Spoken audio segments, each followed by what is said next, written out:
Good morning, 8th class. Last day we completed our poem McVitchy the Mystery Cat, and today we complete this poem's questions answer. So let's start. Firstly, we start with the working with the poem. First, read the first stanza and think. देखिए बेटा, इसमें जो आपको poem में बताया गया है कि सबसे पहले तो आप पहला स्टेंजा पढ़िए और उसके बाद ये सोचिए. तो हम स्टेंजा वगैरह सारा पढ़ चुके हैं, तो इसी के आधार पर हम जो है थोड़ा सा इसमें जवाब देना है. पहला देखिए, इज मैक्विची ए कैट रियली? क्या मैक्विची वास्तव में एक बिल्ला है? हमने ये पूरी पोएम में पढ़ लिया कि मैक्विटी वास्तव में क्या था, एक बिल्ला था. लेकिन कैसा बिल्ला था? एक शातिर बिल्ला था, एक चालाक बिल्ला था. तो यहाँ इज से शुरू हुआ है, यानी कि ये क्वेश्चन मार्क लगा हुआ है. अब इसके आंसर में ऐसे क्वेश्चंस जो कि हेल्पिंग वर्ब से is am are was were has have had will shall ऐसे हेल्पिंग वर्ब से स्टार्ट अगर होते हैं तो ऐसे क्वेश्चंस का आंसर यस या नो में दिया जाता है. तो देखिए यहाँ हम आंसर जो है आपके सामने लिखा हुआ है, यहाँ आपके आंसर में आप लिखेंगे. देखिए, इस जो आपकी पोएम है इसके पिक्चर्स आपको नहीं भेजे जाएंगे क्योंकि मैंने सारी जो पोएम है वो यहीं सॉल्व की हुई है. तो आप ध्यान से इस वीडियो को देख लेना, इसमें आपको आंसर्स भी दिखाई दे रहे हैं, तो उसी आधार पर आप इसे कर लेना. तो ये देखिए, पहला है हमारा, इज मैक्विची अ कैट रियली? क्या मैक्विची वास्तव में एक बिल्ला है? तो इसका आंसर हम लिखेंगे yes, Macavity is a cunning cat. हाँ, मैक्विची जो है एक चालाक बिल्ला है. मैक्विची क्या है? वास्तव में एक चालाक बिल्ला है. वापस से रिपीट देख लीजिए, yes Macavity is a cunning cat. अगला देखते हैं अब हम. अगला क्वेश्चन हमारा है, if not who can Macavity be? यदि मैक्विटी नहीं तो मैक्विटी कौन हो सकता है? इफ नॉट यानी यदि नहीं, हु कैन मैक्विटी तो मैक्विटी कौन हो सकता है? अगर मैक्विटी नहीं तो मैक्विटी कौन हो सकता है? तो हमने इसमें पढ़ा था कि मैक्विटी एक बहुत ही क्या था, एक मिस्टीरियस क्रिएचर था, एक क्रिमिनल था. तो हम इसको लिखेंगे इफ़ नॉट. हमने आंसर भी ऐसे ही लिखेंगे इफ़ नॉट. अब हु की जगह हम लिख देंगे मैक्विटी. तो देखिए, if not Macavity can be a criminal और mysterious creature. If not Macavity can be a criminal और मिस्टीरियस क्रिएचर. यहाँ तक इसका आंसर है. देखिए, इफ़ नॉट से लेकर क्रिएचर तक. If not Macavity can be a criminal और मिस्टीरियस क्रिएचर. तो ये आपके दोनों सेंटेंस हो गए. अब हमारा अगला देखिए, अगला हमारा है, कंप्लीट द फॉलोइंग सेंटेंसेस. आपको इन सेंटेंसेस को कंप्लीट करना है. तो फर्स्ट सेंटेंस है आपका, a master criminal is one who. A master criminal is one who, इसे आप लिखेंगे. आगे देखिए, कैन डेफाई द लॉ. इसमें आएगा सिर्फ आपके इतना ही आएगा. मैंने फुल स्टॉप लगाकर इस सेंटेंस को कंप्लीट किया है. इस फिल इन द ब्लैंक्स में सिर्फ आपके इतना ही आएगा, can defy the law. Second है आपका, the Scotland yard. The Scotland Yard is baffled because. The Scotland Yard is baffled because. अब यहाँ देख लीजिए, इसका आंसर थोड़ा नीचे तक लिखा हुआ है. They are not able to find McVitchy when they reach the scene of crime. I again repeat the fill in the blanks. They are not able to find McVitchy when they reach the scene of crime. अब third वाला देखिए आपका. Third वाले में starting में ही जो है वो आपका ब्लैंक छोड़ा गया है, बाद में सेंटेंस को लिखा है. तो इस सेंटेंस को हम स्टार्टिंग से देख लेते हैं.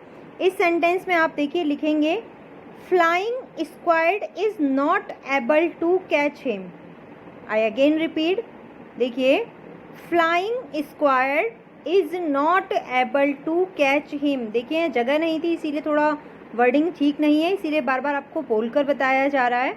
थर्ड ब्लैंक में आपके आएगा, flying squad is not able to catch him because Macavity moves much faster than them. तो आपके ये तीनों जो फिल इन द ब्लैंक्स थे वह भी कंप्लीट हो जाते हैं। अब यहाँ देखिए क्वेश्चन आया है। इस क्वेश्चन में पूछा गया है a cat I am sure could walk on a cloud without coming through Jules Verne. अब यहाँ पर एक चीज़ कही गई है कि मुझे विश्वास है, क्या वास्तव में, यहाँ कहा गया है, जूल्स वर्न कह रहे हैं कि मुझे विश्वास है कि एक बिल्ला जो होता है वो बादल में से बिना गुजरे बादलों पर चल सकता है। ऐसा कौन सोच रहे हैं? ये किसने कहा है? जूल्स वर्न ने कहा है। जूल्स वर्न कहते हैं कि मैं आश्वस्त हूँ, मुझे विश्वास है कि एक बिल्ला जो है बिना बादलों को छुए हुए बादलों पर चल सकता है। Which law is Macavity breaking in the light of the comment above. इस पोएम को जब आपने पढ़ा तो इसमें ऐसा कौन सा नियम था जो मैक्वटी के द्वारा तोड़ा जा रहा था? इस कथन के अनुसार मैक्वटी कौन सा नियम तोड़ रहा था? हमने इसमें बहुत अच्छे से पढ़ा था कि हमारा जो मैक्वटी था वो ग्रेविटी के नियम को तोड़ रहा था। वो किस नियम को तोड़ रहा था? वो ग्रेविटी के नियम को तोड़ रहा था। तो हम यहाँ पर वही चीज़ लिखेंगे। देखिए हमने यहाँ पर पढ़ा था कि he broken every human law, he has the law of gravity. तो मानवीय लॉ जो है आपका, उसका तो आसमान से कोई लेना देना नहीं है, लेकिन ग्रेविटी, गुरुत्वाकर्षण का जो लॉ होता है उसका लेना देना है। इसीलिए हम इसमें आंसर लिखेंगे। देखिए, here Macavity is breaking the law of gravity. सिर्फ इतना ही आंसर है इसका। यहाँ आप इन 2 लाइनों का क्वेश्चन है, इसका आंसर सिर्फ इतना सा ही है। Here Macavity is breaking the law of gravity. I again repeat the answer. Here McVitie is breaking the law of gravity. तो देखो बेटा, इस क्वेश्चन का आंसर भी हमने लिख लिया है। आपको अच्छे से आपको दिख रहा होगा और आप लोग होप दैट आप लोग कॉपी में से अच्छे से कर लेंगे और कंफ्यूज नहीं होंगे कि क्या करना है और क्या नहीं। आज का आपका इसका होमवर्क भी आराम से यही हो गया है। इसे नेक्स्ट क्वेश्चन अब हम देख लेते हैं। अब यहाँ देखिए, नेक्स्ट क्वेश्चन में हमसे कहा गया है read stanza 3rd and then describe Macavity in 2 or 3 sentences of your own. कि आप तीसरा स्टेंजा पढ़िए और उसके बाद मैक्वटी के बारे में 2 या 3 सेंटेंस कहिए, लेकिन अपने शब्दों में कहिएगा। उसका आप पोएम की लैंग्वेज उतार कर नहीं लिखेंगे कि पोएम्स की लाइन को आपने लिख दिया है। आपको ये आंसर जो है वो अपनी खुद के शब्दों में देना है। तो देखो बेटा, इसका जो आंसर है वो हमने यहाँ नीचे लिखा हुआ है, इसको थोड़ा सा देख लो आप ध्यान से। देखिए, अब हम इसको पढ़ लेते हैं, आपको दिखाई दे रहा होगा। Macavity is a notorious criminal. Macavity is a notorious criminal. He is very tall and thin. His eyes are sunken and he has wrinkles on his forehead. He is careless about his coat and hair. He sways his head like a snake. यहाँ हमने इसे लिखा है कि मैक्वटी एक जो है वो बहुत ही कुख्यात अपराधी है। वह बहुत लंबा और पतला है, उसकी आंखें अंदर की तरफ धसी हुई हैं, उसके फॉरहेड पर लाइनें बनी हुई हैं, धारियाँ बनी हुई हैं। वह अपने कोट और बालों के प्रति पूरी तरीके से लापरवाह है और वह हमेशा सांप के समान अपना सर इधर से इधर हिलाता रहता है। तो so I again repeat the answer, listen carefully. Macavity is a notorious criminal. He is very tall and thin. His eyes are sunken and he has wrinkles on his forehead. He is careless about his coat and hair. He sways his head like a snake. तो अब ये देखिए, अपने 4th question का answer भी हो गया है। 5th वाला जो हमारा क्वेश्चन है वो ट्रू और फॉल्स का है। अब थोड़ा सा हम उसे देख लेते हैं। होप दैट आपको इतनी देर में आपने इस आंसर को कर लिया होगा। ये आंसर आपको सही से दिखाई दे चुका है। अब हम जो दे रहा है अब हम जो हमारा 5th वाला क्वेश्चन है उसे सॉल्व कर लेते हैं। तो देखिए, आ जाते हैं हम हमारे 5th क्वेश्चन पे।